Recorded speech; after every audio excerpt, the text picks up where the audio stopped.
Today, atong i-continue ang word ni Pastora, word, the heart of God, muna ang sermon title. And it's really kanang title po ng daan without the heart of God. Kanang makita dyan nimo sa mga youth. Ilang kinabuhi, makita dyan nimo ang heart ni Lord through their life. I pray na naadyan may nakatunan nato ng mga pag-act nila. Act dala tinuod ba? So, recap. God loves sinners but hate their sin. Nasabtan nato na last Sunday. The story of the lost sheep. Diba, nasabot ta na ang story sa lost sheep kay sa kadamb niya, sa kadamb sa sheep, sa mga sheep, mura kita, mga dam kay ta. But naadjay shepherd na muamuma sa tuwa. That is the story of the lost sheep. He has come to seek and to save the lost. We also learned that one, the story of the prodigal son, para sa itong giingon nila, bulakbol kayo. Bulakbol na bata, nag-decide na go back sa father, and the father also reaching that prodigal son. Ang prodigal son kay kanang backstory niya ayos kayo na sa pag-decide sa isa ka tao bitaw na mubalik sa Ginoo, kay the truth will always remain na ang father pod kay mo reach out siya. Like, sa imong pag-step pa lang daan, dagan kitag youth diari karon na ga-struggle na mubalik sa Ginoo. But I tell you, kung mo step bitaw ang isa ka tao sa pagduol sa Ginoo, kay ang father pod ay also kay mo step pod. Dili bitaw nang murag maglantaw lang na, dali ag balik diri. Nana bitaw murag father na isug kayo, father na walay paki sa imo, father na nagulat kanus ka mo balik, but no, that is not our father. Atong papa sa atong amahan sa langit kay pag makita niya ang kasing-kasing sa isa ka tao na mo step bitaw by faith, Lord, mutuo ko sa imo. Lord, muduol ko sa imo. And I tell you, God the Father will also go to you. Kanang mahigtagbo siya sa imo. Dili lang kay kanang bitong hanga kay sa feeling na Lord, anong layo man kay ka Lord? Anong layo man kay ka? Hindi na atong Ginoo, but ang pangutana din anong nilayo ka sa Ginoo? Kana gani na sa imong pag-step pa lang daan hinay-hinay balik sa Ginoo. Ang Ginoo pud ay na-step patagbo sa imo. Inana ka ayos ang story sa prodigal son na when a person decided to go back to Christ, God will meet halfway. They will meet halfway. God will reach you out. Inana ang story niya. Inana kaayos ang prodigal son na story and gi-share niya ni Pastor Daphne. God is always there to reach us when we decided to go back to Him. Ang pangutana karon kay kita, kanusa ka ta mobalik sa Ginoo. Maybe nakakadiri karon pero murag wala ay mong heart diri karon, naalang ka na pugos lang ka or whatever reason you have, but kanusa ka mobalik sa Ginoo. Have that heart, have that desire ba na Lord, mobalik ko sa imo. I will step little by little padulong sa imong gingarian. Pwede ba naton abuhaton? Amen and amen. So kung kabantay mo, these parables are connected to each other. First parable kay the parable of the lost sheep. Second kay the parable of the lost coin. Third kay the parable of the lost son. Unsa ang word na naa silang tulo? 1, 2, 3, go! Parable. Marama. So the parable of the lost. Lost ang naa sila, di ba? Lost. Lost na word. And every end of this story, God said, if one sinner repents, the heaven rejoices. Diba, inaana ang kabugaton sa pulong sa Ginoo kay ang ending pud ba na the lost sheep, niana si Lord na heaven rejoices if one sinner repents.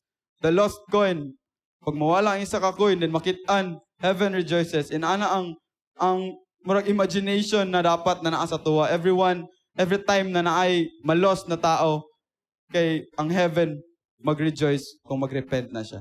So inana ka power, the power of one ba, na mo-share lang ka sa isa ka tao, wala ka kabalo na naunsa na siya, i-share nimo ang gospel, share nimo ang unsa ang nasa imo, ang kabalo jud kay ta na ang pinaka naa sa tuwa kay si Lord.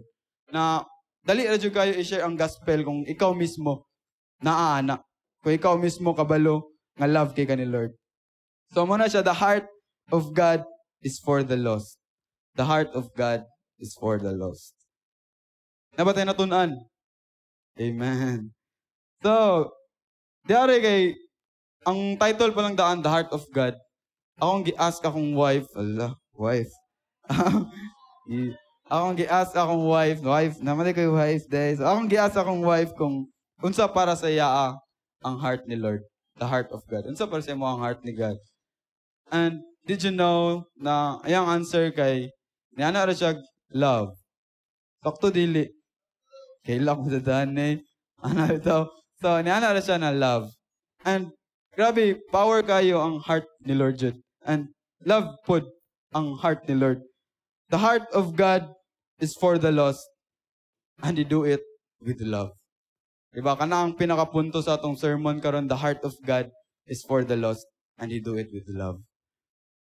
Lastly, na-learn nato, Jesus forgives sinners. The moment we ask forgiveness, we are forgiven. And not just forgiven, but forgiven immediately. Everybody say, immediately. Then, kana na word kay lisod kayo tuuhan.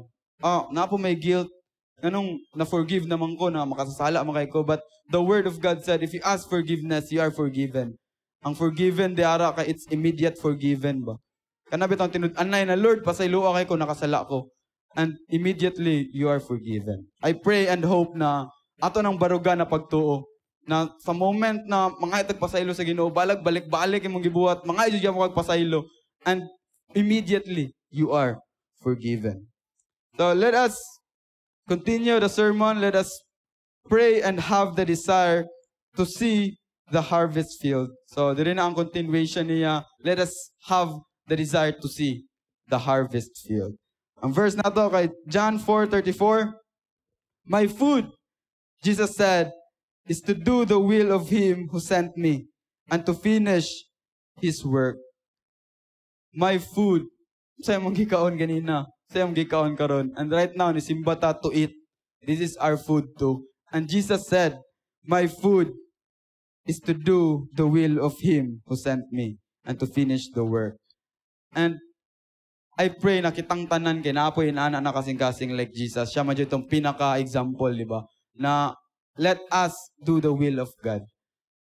The God who sent us. Matthew 9:37-38.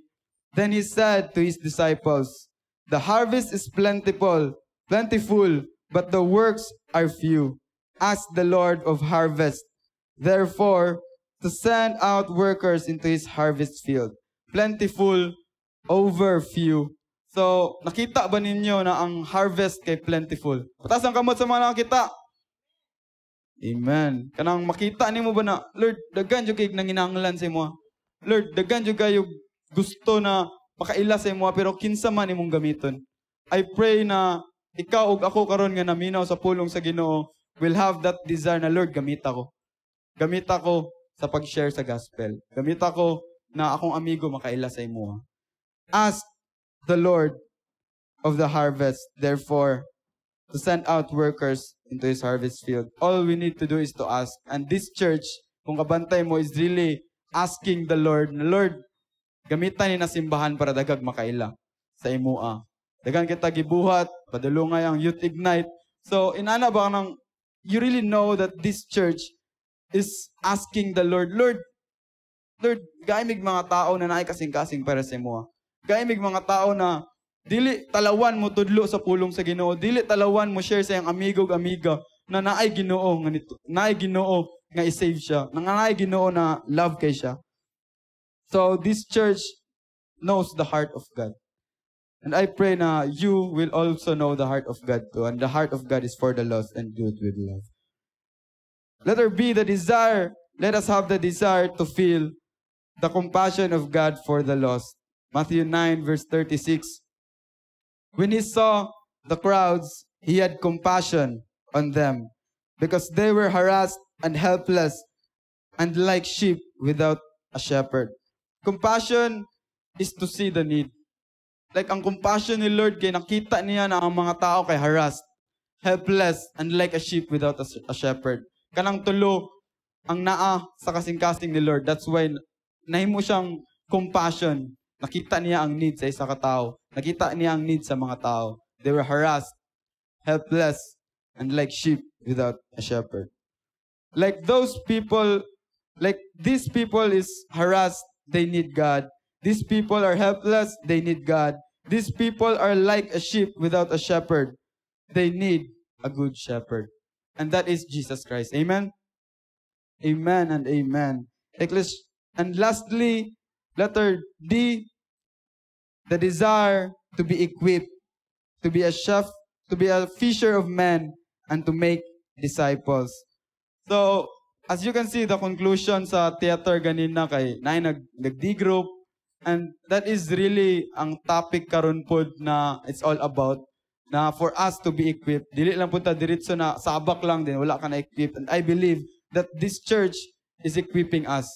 Inahinay sa imong pagpaminaw sa pulong sa Ginoo kay na-equip pug ka ba? Na kaya man din ako nabuhaton. Dali ra man din na buhaton kung kabalo ko nga naa sa ko ang pulong sa Ginoo, naa sa ko si Lord. Ecclesiastes 10 verse 10. If the axe is dull and its edge unsharpened, more strength is needed. But skill will bring success. In New King James Version, if the axe is dull and one does not sharpen the edge, then he must use strength, but wisdom brings success. Everybody say wisdom. Wisdom. Kailangan tag-wisdom sa to ang pagsulong sa gira ba? Kailangan tag-wisdom na saan din ako pag-share sa word ni Lord. Saan din ako para ang isa ka tao kay makaila sa pulong sa Ginoo. So, I believe na ang mga youth diari karon and kita na naa diari karon is equipped na willing may mong fishers of men and to really make disciples. That is really the heart of God. The heart of God is for the lost. And He do it with love. Naaba tayo matun-an karong kabuntagon. Amen and amen.